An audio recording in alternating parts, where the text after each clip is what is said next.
Hello everyone.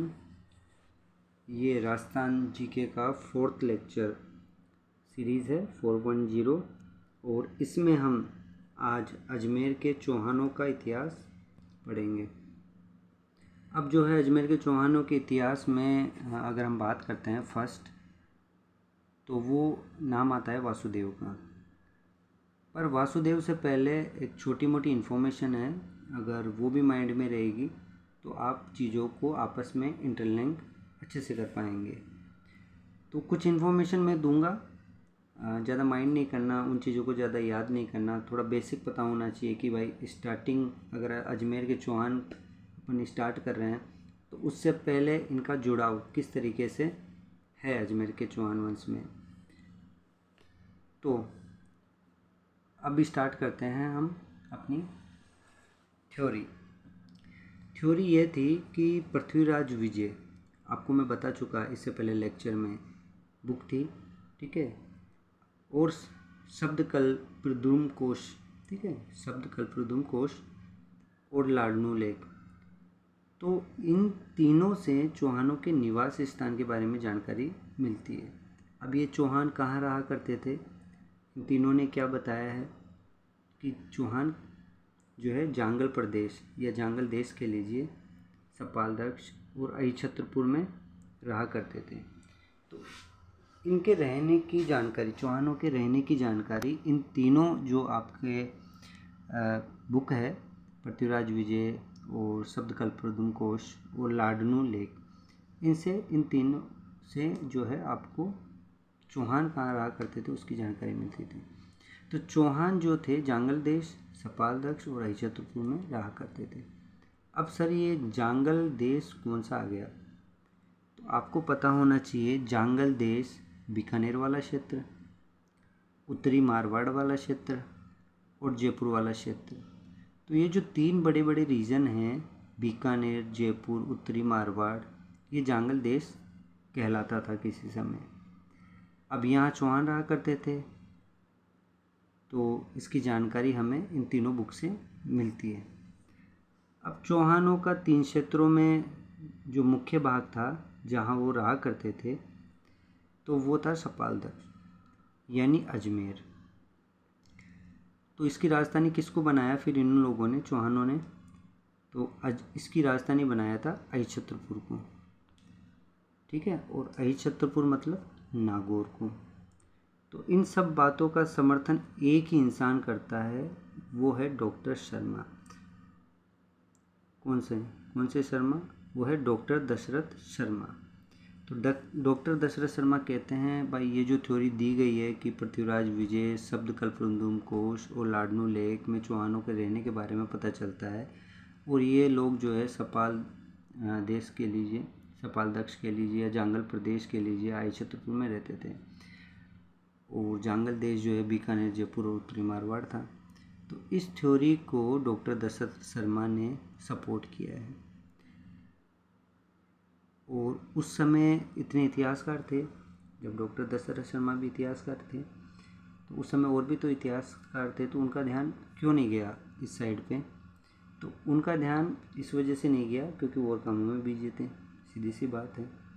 अब doctor Dasharath Sharma ने ये बात क्यों कही, किस हिसाब से कही, भाई लोग इधर रहा करते थे, तो दशरथ शर्मा को पता था कि कुछ ऑथेंटिक डाटा का यूज़ करेंगे और ये आंकड़े बताए जाएंगे तो अपनी थ्योरी सही हो जाएगी।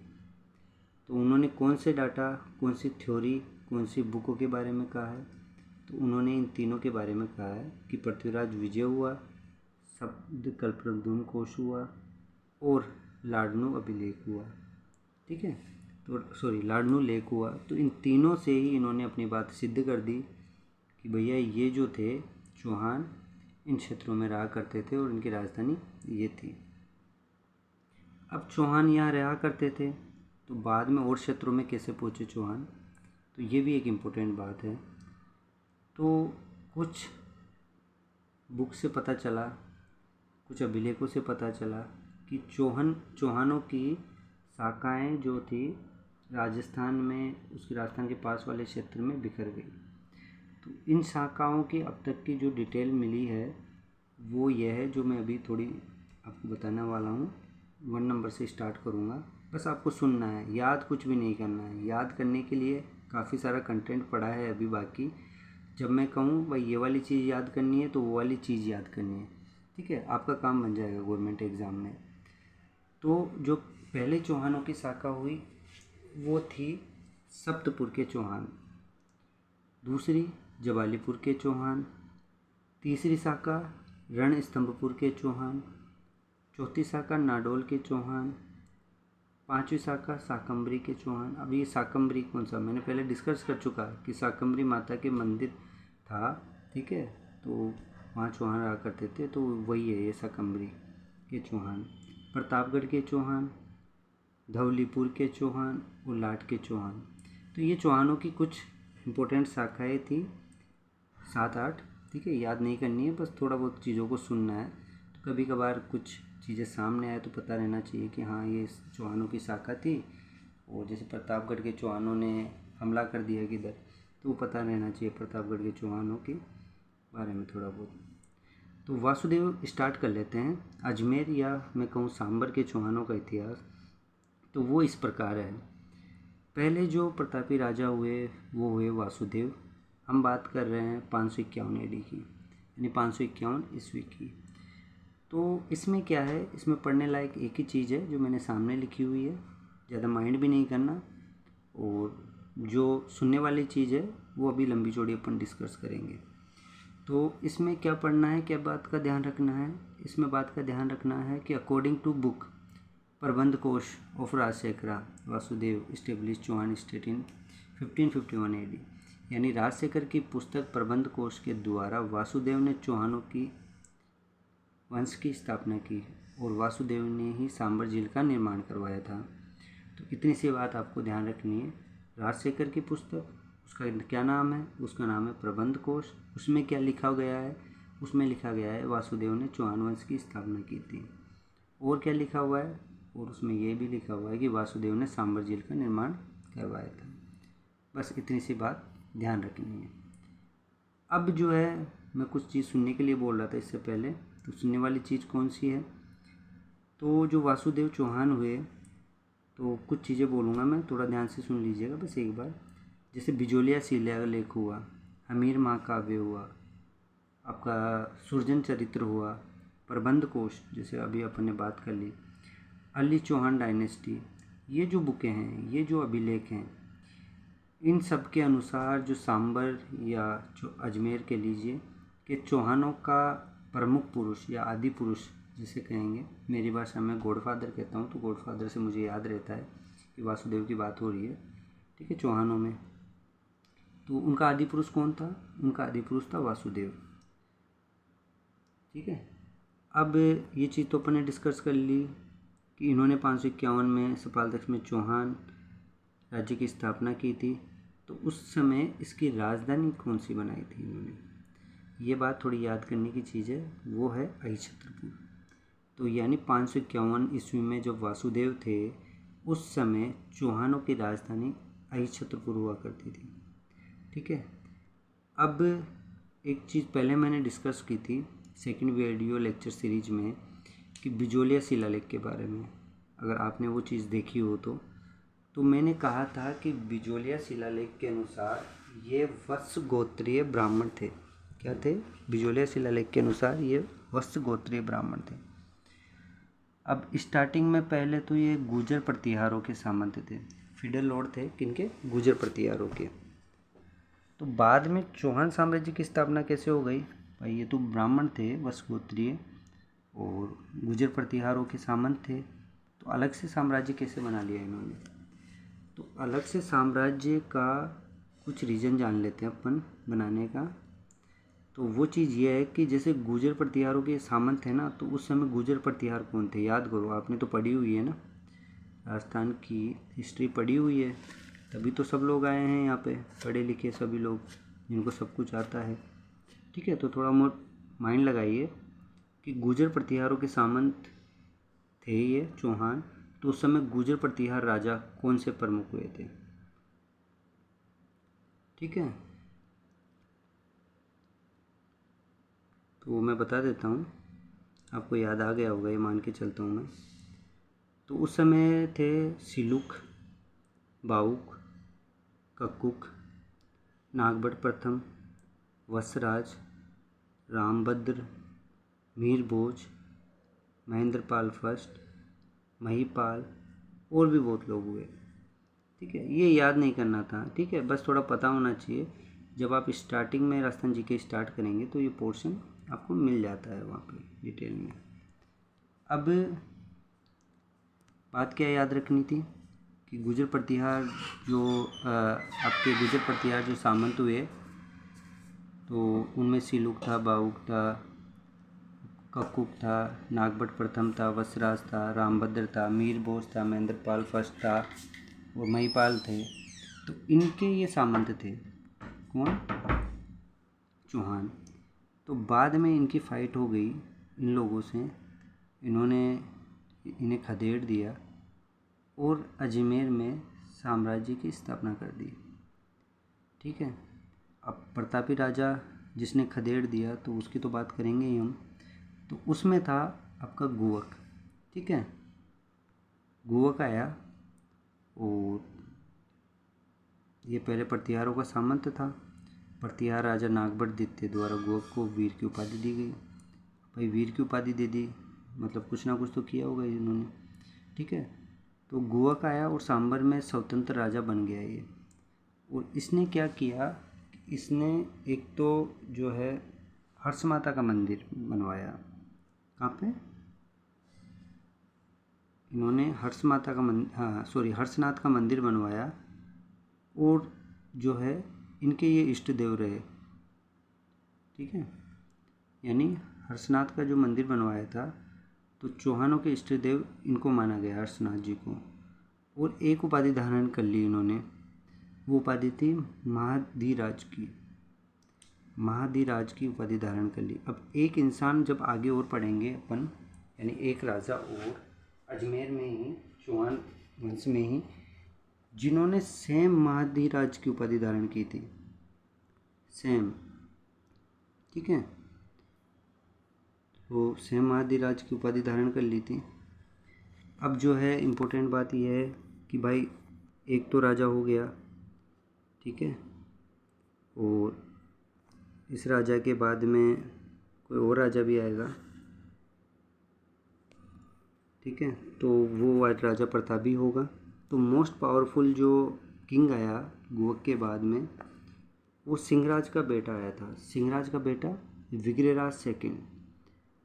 अब जैसे ही विग्रहराज सेकंड आया तो इसने क्या किया, गुजरात के चालुक्यों को, जो कि एक बहुत बड़ी उस समय पावर हुआ करती थी, गुजरात के चालुक्यों में मूलराज प्रथम की बात करते हैं उस समय, क्योंकि सेम जब विग्रहराज चतुर्थ थे तो उस समय मूलराज फर्स्ट जो थे आपके चालुक्य गुजरात के। ठीक है, बहुत बड़े पावरफुल पर्सन रहे ये उस समय। तो इन्होंने क्या है, विग्रहराज सेकंड ने मूलराज फर्स्ट को हरा दिया, हराया ना कि वहाँ से टैक्स वसूल किया। और उस समय ये बहुत बड़ी बात होती थी कि मेन गुजरात के चालुक्य राजा जिनका साम्राज्य बहुत बड़ा था उनको हरा दिया और उनसे काफ़ी समय तक टैक्स लिया। और वो टैक्स लगाया कहाँ पे? राजस्थान में। ठीक है, यहाँ के डेवलपमेंट में, यहाँ की सेना में। तो ये सारी खूबियाँ एक बेस्ट राजा में मान लीजिए, ठीक है, रहती है। और क्या किया विग्रहराज सेकंड ने? विग्रहराज सेकंड ने एक जगह है भेड़ोच। ठीक है, भेड़ोच में आशापुरा माता का मंदिर बनवाया था। अब आशापुरा का माता का मंदिर बनवा दिया इन्होंने।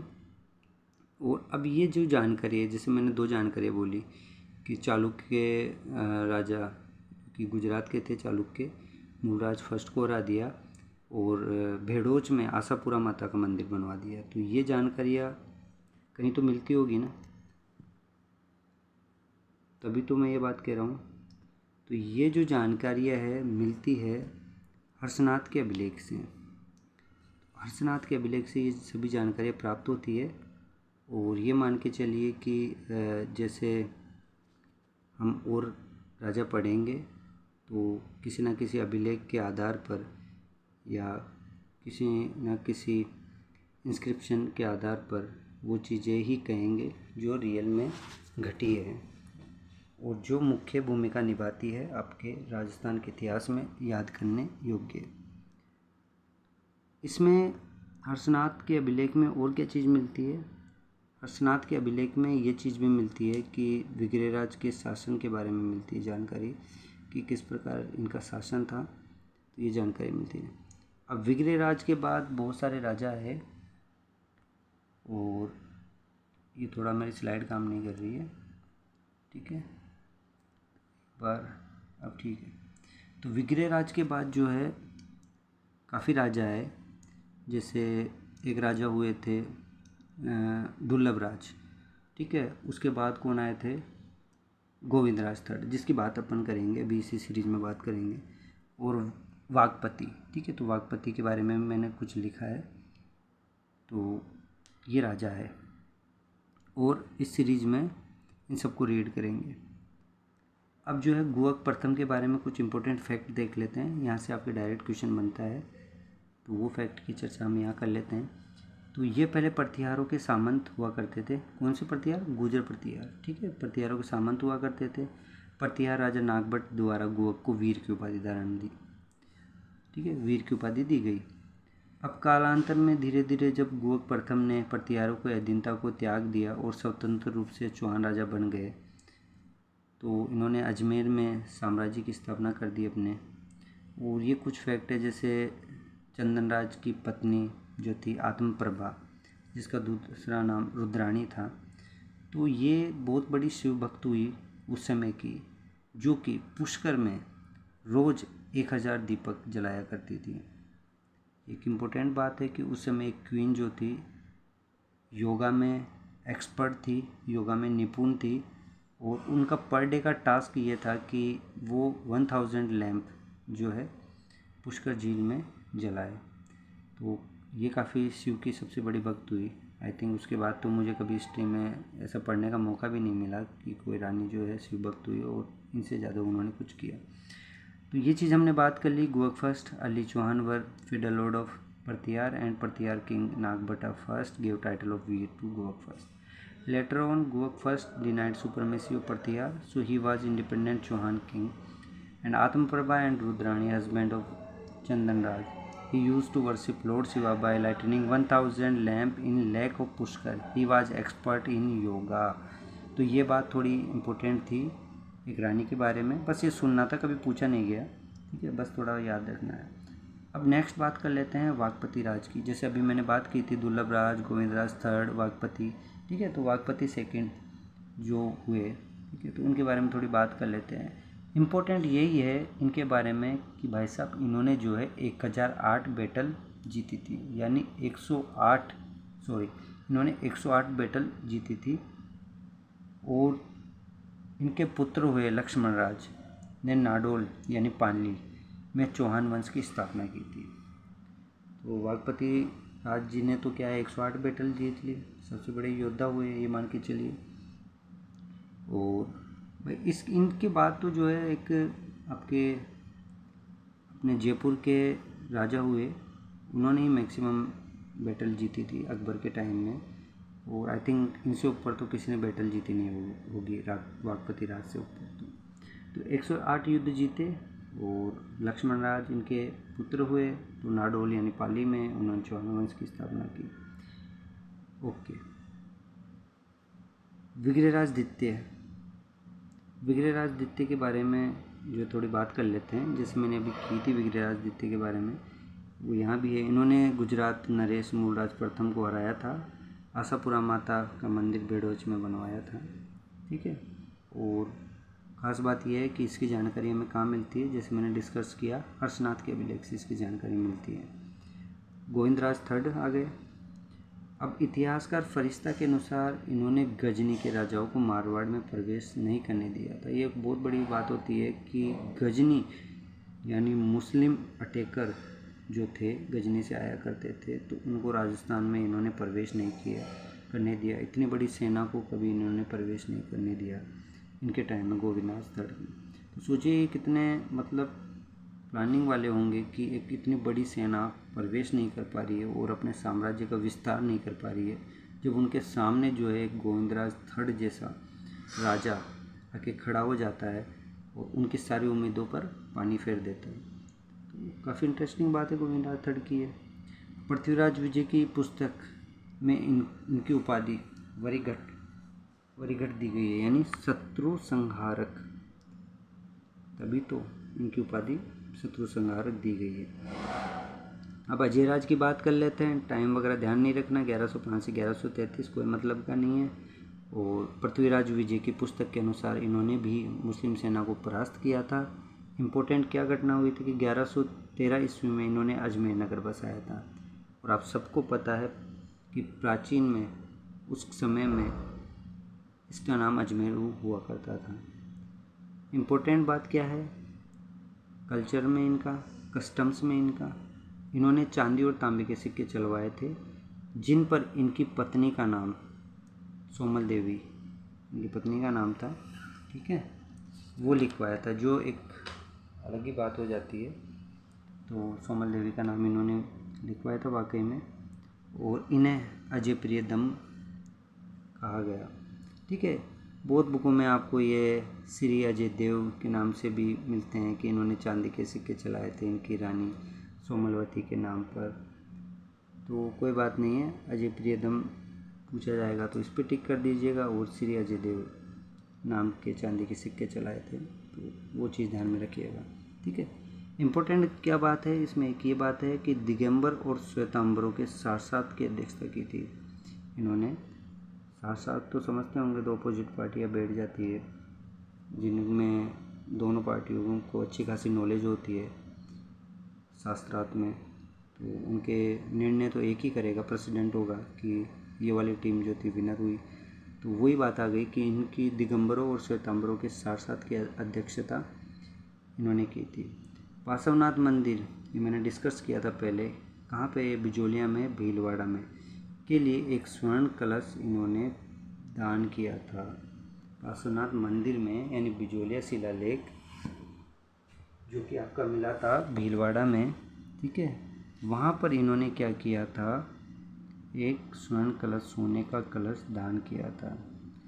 इन्होंने गर्जन मार्तंग या गजनी कह लीजिए उसको परास्त किया था। अब इम्पोर्टेंट बात इंग्लिश मीडियम वालों की, he defeated Garjan Martang and he become president in Digambar and Svetambars. He offered gold pot in the Parshvanath temple. He circulated silver and copper coin with his queen named Somali Devi, and in his last time he handed in the rule on his son Anuraj, and he live in Pushkar forest. यानी इन्होंने अंतिम समय में क्या किया कि भाई इनका जो पुत्र हुआ अर्णोराज, उसको इन्होंने राज सौंप दिया और खुद जो है पुष्कर के जंगलों में चले गए ये, ठीक है। अर्णोराज के बारे में बात कर लेते हैं। 1133 से 1153 एडी तक इनका शासन रहा, याद करने की ज़रूरत नहीं है। इन्होंने क्या किया, इससे पहले तो जो है जो राजा हुए अभी जिन्होंने अपन बात कर रहे थे, उन्होंने मुस्लिमों को यानी गजनी से जितने भी आने वाले जो मुस्लिम शासक थे उनको राजस्थान में प्रवेश नहीं कर दिया। अब अर्णोराज ने क्या किया कि भाई तुर्क और मालवा के शासकों को परास्त किया, परंतु कुमारपाल चालुक्य, अब ये चालुक्य वही पीछे पड़े हुए हैं गुजरात वाले, ठीक है। गुजरात वाले चालुक्य को पहले तो हराया था, आपको पता हो तो, विग्रहराज सेकंड ने। चालुक्य कौन थे, मूलराज फर्स्ट थे उस समय, तो टैक्स भी वसूल किया था,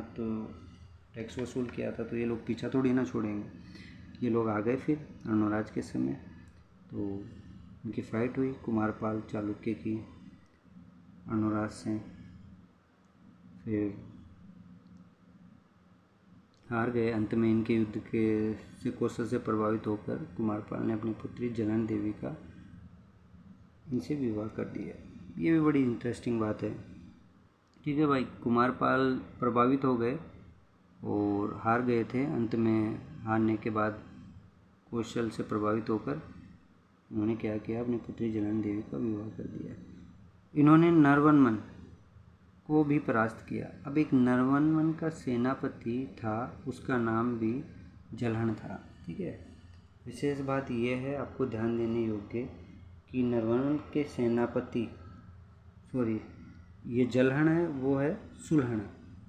मुझे याद आ रहा है जलहण तो ये है पुत्री किसकी, कुमारपाल चालुक्य की, जिससे तो इनका विवाह हो गया। और अजयराज के समय की बात कर रहा हूँ, अनुराज नहीं था उस समय। अजयराज ने जो क्या किया था, वर्मन के जो सेनापति था सुलहण, उसको बंदी बनाकर कैद कर लिया था। अब जैसे ही इन्होंने कैद किया तो इनकी फाइट तो ज़रूरी थी। ठीक है, तो अर्णोराज से होनी थी। तो अर्णोराज जो थे, इन्होंने इनको परास्त कर दिया। इन्होंने जयसिंह को परास्त कर उसकी पुत्री कंचन देवी से विवाह किया था तथा इन्होंने खर्तगच्छ संप्रदाय को भूमि प्रदान की थी। अब ये इम्पोर्टेंट बात है, थोड़ा लिख लीजिएगा जो भी आप नोट्स यूज़ करते हैं। भाई जयसिंह को तो परास्त कर दिया, जयसिंह को परास्त कर दिया तो कंचन देवी से इनका विवाह हो गया। अब ये बात क्यों याद रखेंगे, क्योंकि कंचन देवी का आगे रोल आएगा, यानी 2 पत्नियां हो जाएगी तो उनके कौन से बेटे होंगे, ठीक है, उनका क्या क्या नाम होगा और उनके आपस में फ़ाइट होएगी, तब ये चीज़ काम में आएगी। बाकी जो खरतगच्छ संप्रदाय को इन्होंने भूमि दान की थी, ये बात एक ध्यान देने योग्य है। सबसे इम्पोर्टेंट बात यह है कि आपसे ये जो सवाल पूछा जाएगा अर्णोराज के समय में, वो ये है कि इनके समय 2 जैन विद्वान कौन थे। ठीक है, तो 2 जैन विद्वानों को आप विशेषकर ध्यान रखिएगा। आप चाहे तो कहीं नोट कर सकते हैं अपने नोट्स में, कहीं पे भी अपनी जो रफ़ कॉपी है जहाँ पे आपको याद करना है, एग्ज़ाम टाइम में एक बार ज़रूर इस चीज़ को देख के जाना है, पता चले आपका क्वेश्चन यहाँ से आ गया और ये क्वेश्चन पढ़ा हुआ बाद में आपको याद आए कि सर की पीपीटी में था ये और हम भूल गए। ठीक है, तो पहले हुए देवबोध, दूसरे हुए धर्मघोष। ठीक है, तो 2 जैन विद्वान थे, देवबोध और धर्मघोष। तो आगे और इनकी अच्छे से बात करेंगे देवबोध और धर्मघोष की, कि ये 2 जैन विद्वान तो थे, स्पेशली इनका काम क्या था, किसके समय, अर्णोराज के समय, तो वो डिटेल से करेंगे। अभी इतना ही काफ़ी है। अब इन्होंने क्या कहा था कि अजमेर में पुष्कर जी का निर्माण करवाया था, किन्होंने, अर्णोराज ने, और वराह मंदिर पुष्कर में उसका निर्माण करवाया था। ठीक है, वराह मंदिर विष्णु टेम्पल है, यानी विष्णु का मंदिर है, उसका निर्माण करवाया था। इनके पुत्र जगदेव ने 1155 में इनकी हत्या कर दी थी, पितरांता हुए ये, और 1155 से 1158 यानी 3 साल शासन कर पाया। इसके बाद तो विग्रहराज चतुर्थ आ गए, जो कि मोस्ट इम्पोर्टेंट है अजमेर के चौहान वंश में। इनकी तो एक एक बात आपको याद करनी है, क्वेश्चन आएगा तो यहाँ से आएगा, बाकी जो है आप बेसिक अंडरस्टैंडिंग से भी कर दोगे। ठीक है, इतना मैं समझता हूँ आप लोगों को। तो अब बात की थी कि मैंने आपसे थोड़ी देर पहले जब मैं वासुदेव की बात कर रहा था सीरीज में, जब मैंने स्टार्ट की थी, तो वासुदेव की जब मैं बात कर रहा था और उसके बाद जैसे ही मैंने बिजोलिया शिलालेख के बारे में बताया था, फिर गुर्जर प्रतिहारों के सामंत हुए और इन्होंने हर्षनाथ का मंदिर बनवाया था, जो इनके इष्ट देव हुए, और जो थे महाधिराज की उपाधि धारण की। ठीक है, अब महाधिराज की जब उपाधि धारण की तो मैंने ये कहा था आपसे कि भाई गोवक ने महाधिराज की उपाधि धारण की, तो एक और राजा आएंगे जिन्होंने महाधिराज की उपाधि धारण की थी। ठीक है, तो वो थे अर्णोराज। ठीक है, अब लिखने की ज़रूरत नहीं है, आप ये समझ जाएंगे बेसिक अंडरस्टैंडिंग से। ठीक है, तो जब मैंने कहा कि आपको 2 लोगों को महाधिराज की उपाधि मिली थी, तो एक तो हुए गोवक, दूसरे हुए अर्णोराज। अब जो थी इम्पोर्टेंट बात कि भाई गोवक को ये उपाधि कहाँ से मिली थी। ठीक है, तो गोवक को ये उपाधि मिली थी सिंहराज से। अब सिंहराज जो थे उनको भी ये उपाधि जो थी, ऐसे बैक टू बैक चलते आता है इनका वंश। ठीक है, तो उनसे उपाधियाँ मिलती जाती है। तो ये उपाधि इतनी पॉपुलर क्यों हुई आगे चल के, तो उसका रीज़न था भाई अर्णोराज ने 2-3 उपाधियाँ और धारण की थी। तो वो चीज़ें हम वो उपाधियाँ डिस्कस करेंगे, तो आपके एग्ज़ाम में कभी ऐसा भी आ जाएगा कि कौन से राजा ने महाधिराज की उपाधि, परमेश्वर की उपाधि और परम भट्टारक की उपाधि धारण की थी। यानी 3 उपाधियाँ धारण की है, महाधिराज की, परमेश्वर की और परम भट्टारक की। ठीक है, तो आपको कंफ्यूज नहीं होना कि मैं सिंहराज की बात कर रहा हूँ या गोवक की बात कर रहा हूँ, क्योंकि गोवक से स्टार्ट हुआ उपाधियों को धारण करने का सिलसिला। तो ये उपाधि तो आगे आती जाएगी, बैक टू बैक सबको मिलती जाएगी महाधिराज की। तो ठीक है, तो अर्णोराज में आकर हम इसको स्टॉप करेंगे। उसका रीज़न ये था कि अर्णोराज ने 3 उपाधियाँ धारण की थी, महाधिराज की, परमेश्वर की और परम भट्टारक की। ठीक है, अर्णोराज के बारे में क्या स्पेशल है वो चीज़ हमने डिस्कस कर ली कि तुर्कों को परास्त किया, नरवर्मन को भी हराया इन्होंने। क्या इम्पोर्टेंट योगदान दिया अर्णोराज ने? इम्पोर्टेंट योगदान दिया कि आना सागर झील का निर्माण करवाया। अब ये जो है आपके आना सागर झील का निर्माण करवाया, ये कभी कभार एलडीसी में कुछ सालों पहले पूछ लिया करता था, जब एग्ज़ाम दिया करते थे लोग 2008, 2009, 2010 में। आज थोड़ा ट्रेंड चेंज हो गया है, सीधा कोई क्वेश्चन नहीं पूछा जाता, बिल्कुल क्वेश्चन आपके कॉन्सेप्ट बेस हो गए हैं। आना सागर झील देगा, सामने मिलाने वाले देगा कि किस राजा ने ये बनाई थी, किस राजा के समय ये चीज़ें बनी थी। ठीक है, तो थोड़ी चीज़ बस इतना ध्यान रखना है कि आना सागर झील, सामने अर्णोराज। ठीक है, तो वो चीज़ आप समझ जाएंगे। अब जो है अर्णोराज के बारे में कुछ एक छोटी मोटी बात की, जैसे मैंने डिस्कस कर लिया कि चालुक्य राजा कुमारपाल ने आबू के पास अर्णोराज को हराया था। अब इस बात की जानकारी प्रबंध चिंतामणि और प्रबंध कोश से मिलती है। अब भाई ये तो क्या थी, शत्रुता तो चली रही थी, ये डिस्कस किया था अपन ने कि उन्होंने तुर्कों और मालवा के शासकों को परास्त किया, परंतु कुमारपाल चालुक्य से हार गए। तो वही बात मैं यहाँ डिस्कस कर रहा हूँ कि चालुक्य राजा कुमारपाल ने आबू के पास अर्णोराज को हराया था। इस बात की जानकारी कहाँ मिलती है? इस बात की जानकारी प्रबंध चिंतामणि एवं प्रबंध कोश में मिलती है। ठीक है, तो ये थोड़ी सी चीज़ आपको ध्यान रखनी पड़ेगी। 2 जैन विद्वान, देवबोध और धर्मबोध। ठीक है, तो ये चीज़ें थोड़ी सी ध्यान रख लो। आगे बात करते हैं, ये आ गया जो मैं आपको कॉन्सेप्ट कह रहा था, क्यों कंचन देवी, सुधवा या जलहण क्यों ध्यान में रखना है, क्योंकि यहाँ जाके थोड़ा कॉन्सेप्ट बिगड़ जाता है। जब राजा चालू होंगे तो पता ही नहीं चलेगा कि कौन किसके भाई को गद्दी से हटा रहा है, ऐसा लगेगा कि जैसे खुद ही कॉल आ रहा है। ठीक है, तो अब मैं थोड़ा कॉन्सेप्ट क्लियर कर देता हूँ कि इनकी पत्नी हुई सुधवा। अब सुधवा के 2 बेटे हुए, जगदेव और विग्रहराज चतुर्थ। जगदेव के पुत्र हुए पृथ्वीराज सेकंड और विग्रहराज चतुर्थ के 2 बेटे हुए अपरगांगे और नागार्जुन। ठीक है, कंचन देवी के 3 पुत्र हुए, तो हुए सोमेश्वर, दूसरे हुए पृथ्वीराज थर्ड और तीसरे हुए हरिराज। तो सोमेश्वर गुजरात में साम्राज्य अच्छा खासा इन्होंने फैलाया।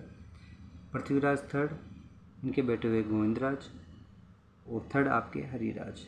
ठीक, अब मैंने जैसे बात की कि अर्णोराज थे यहाँ पे ऊपर जो अपन डिस्कस कर रहे थे, ये पूरे अर्णोराज की पूरी खूबियाँ यहाँ अपन ने डिस्कस कर ली। अब जगदेव का क्या रोल था, बस इतना सा रोल है, आपको याद रखना है कि इन्होंने अपने पिता अर्णोराज की हत्या कर दी, पितरंता हुए ये। ठीक है, फादर किलर हुए, और जो है ताजपोशी धारण कर ली। अब इनका भाई आया कौन, विग्रहराज चतुर्थ। ये देखिए सेकंड में ये जो है विग्रहराज चतुर्थ आया। तो अब ये थोड़ी ना देखेगा कि भाई जगदेव ने ऐसा कर दिया तो चुपचाप बेटे देखते रहे। ठीक है, तो मौके की तलाश में थे, मौका आखिरकार मिल गया, जनता साथ में थी इनके, तो इन्होंने जगदेव को धो दिया और खुद राजा बन गए। अब खुद राजा बन गए तो वो ज़बरदस्त इन्होंने काम किया था, वो चीज़ें हम पढ़ेंगे नेक्स्ट सीरीज़ में। और विग्रहराज चतुर्थ के बारे में जैसे स्लाइड में लिखा हुआ है कुछ बातें, this is very important fact, this is very important part of Ajmer dynasty, every year direct question come from in this section, so next season we will discuss in next video lecture. ठीक है, तो ये चीज़ें ध्यान रखनी है। विग्रहराज चतुर्थ से आपको डेफिनेटली एक सवाल देखने को मिलेगा, आपके पेपर में आएगा तो विग्रहराज चतुर्थ से आएगा, या फिर जो है कोई इम्पोर्टेंट आपके अभिलेख है उसके बारे में। ठीक है, या अर्णोराज, ठीक है, इनकी कुछ उपलब्धियों के बारे में, ये नहीं आएगा कि एक श्रवण कलश जो है, गोल्ड कलश जो है दान में दे दिए थे पार्श्वनाथ मंदिर में, ठीक है, इस राजा को हरा दिया। ये चीज़ें नहीं आएगी। आपको बस वो चीज़ें फोकस करनी है जो आपके एग्ज़ाम के प्रति इम्पोर्टेंट है, ठीक है। तो वो मैं मार्क करता चलूँगा, आपको बताता चलूँगा कि कौन से सेक्शन में आपको ध्यान रखना है और कौन से सेक्शन को ध्यान से पढ़ना है। तो बस वो चीज़ थोड़ा आप नोट कर लीजिएगा। कोई भी एक आध पेज भरेगा, ज़्यादा नहीं भरेगा, ठीक है। इतना ही आपका सांभर का इतिहास है, यानी अजमेर का इतिहास है, और कोई एक्स्ट्रा पढ़ने की नीड भी नहीं है। एक्स्ट्रा पढ़ेंगे तो वो बातों से ही पढ़ लेंगे अपन, ठीक है। वहाँ से क्वेश्चन भी नहीं आना है, वो चीज़ें बस आपको क्लिक हो जाएगी, ठीक है। तो नेक्स्ट सीरीज हम लाएंगे जल्दी ही विग्रह चतुर्थ के बारे में। तो एक्चुअली ऑफिस की वजह से मैं टाइम नहीं दे पाता आप लोगों को, सॉरी इसके लिए। और जैसे मैंने स्टार्ट किया था अभी एक विकास सर का जो है इंटरव्यू डाला था, तो आप लोगों ने काफ़ी देखा है उसको, अच्छा प्यार मिला है आप लोगों से। तो इस तरीके से और भी जो टॉपर हैं उनके बीच बीच में इंटरव्यू आते रहेंगे। एक आध क्लास जो है आपका, जो भी किसी रिलेवेंट टॉपिक, पॉलिटी मान लीजिए या आपका आर्ट और कल्चर वाला पार्ट मान लीजिए, तो विकास सर लेंगे, वो जल्दी लेंगे, वो फ्री नहीं हो पा रहे ऑफिस से। तो जैसे ही वो फ्री होंगे तो पीपीटी के थ्रू ले लेंगे आपकी क्लास, ठीक है। इसके बाद में वीडियो क्लासेस अपन बाद में करेंगे, वो बाद की बात है, अभी कोई नीड नहीं है, ठीक है। इनसे ही आपका तो एग्ज़ाम जो आने वाला है वो क्लियर हो जाने वाला है। ईओ आरओ का कोई इशू नहीं है, सब चीज़ें यहीं डिस्कस करा देंगे पीपीटी में, काम की चीज़ें। बाकी और चीज़ों के लिए एमसीक्यू सीरीज चलाएंगे अपन, वो सबसे इम्पोर्टेंट है, ठीक है। उनके लिए आपको पीडीएफ को ध्यान से पढ़ना होगा, तब जाके भाई आप उसमें अच्छे मार्क्स लेके आ पाओगे। और वो भी होगा एमसीक्यू, वो भी आपके पीडीएफ से होगा, ठीक है। उसमें कोई भी खुद को धोखा देने की नीड नहीं है। आपको वो सीरीज मेरी दिख जाएगी सामने, मैं क्वेश्चन पूछता रहूँगा, आप मन में आंसर देते रहना, आपको खुद को पता चल जाएगा कि कितना अपन ने पढ़ा है, कितने अपने को चीज़ें याद है। और लोगों को compete करना है, बड़ी बड़ी कोचिंगों में रात दिन क्लासेस चल रही है, लाखों रुपए जो है उनसे लिए जा रहे हैं, तो भैया वो लोग तो जो है ज़बरदस्त मेहनत करा रहे हैं, अपना क्या है, ठीक है। तो अपना यही है कि अपन ये पीपीटी को ध्यान से पढ़ेंगे, मेहनत करेंगे, ठीक है, तो उन लोगों को compete कर पाएंगे। और उन लोगों को compete कर लिया तो मतलब अपनी विजय निश्चित है, ठीक है। चाहे वो फिर कोई भी एग्ज़ाम हो, चाहे वो आरएस का हो, चाहे वो फ्यूचर में आप जिस फील्ड में जाएंगे वो हो, बस टक्कर तो लेनी पड़ेगी, एक बार अच्छे से टक्कर लो। खुद मोटिवेट रहो, मोटिवेट के लिए मैं बीच बीच में आपके लिए सीरीज़ तो ला ही रहा हूँ। अच्छे जो है टॉपर से मिलेंगे, ट्रू जानकारी, बिल्कुल रियल जानकारी जो है टॉपर अपने को दे रहे हैं। अभी लास्ट जो है विकास सर का वीडियो आपके सामने आया है, साफ कहा है विकास सर ने, कोई कोचिंग नहीं की, ठीक है, यूट्यूब से सीखा है, बाकी खुद से 30% किया है, ठीक है। तो कोई नीड नहीं है कोचिंगों में इतने परेशान होने की। बस यहाँ जो चीज़ दे रहा हूँ, कंटेंट में कोई कमी नहीं है, कंटेंट इसको भी अपडेट किया जाएगा, आगे और भी अपडेट होगा। ये तो मैं आप लोगों को उन लोगों के बराबर ला रहा हूँ जो लोग